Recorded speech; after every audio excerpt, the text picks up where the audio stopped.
trajkavica primijeniti u sportu, recimo? Pa možda bi mogla, pogotovo kad se radi o ljubavi i ljubavnim brodolomima, i o tome ćemo govoriti večeras, a za početak ipak o Hajduku.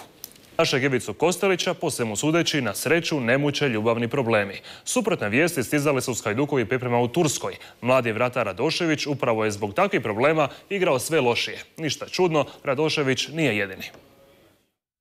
On više nije isti, bio je najpozitivniji lik svlačionice, ali nakon prekida s djevojkom pao je u treći plan. Stižu komentari s Hajdukovih priprema. Božidar Radošević otvorio je bolnu Pandorinu kutiju, koliko privatni problemi utječu na prezentacije na terenu. Ne bi volja komentirati svoj privatni život, malo je to otišlo previše i ja se nadam da se to u budućnosti neće ponavljati, da tako nešto izlazi u novine, mislim da je to nepotrebno. Pogotovo u vrhunskom sportu nužno je dobar balans između privatnog i poslovnog života.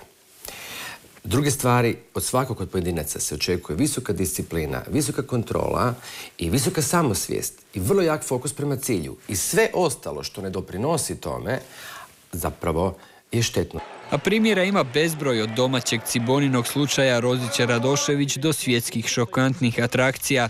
LeBron James je odlazio iz Clevelanda zbog toga što mu je suigrač Delton West spavao s majkom. Wayne Bridge pak više nije želio dijeliti svlačionicu s Johnom Terryem u reprezentaciji.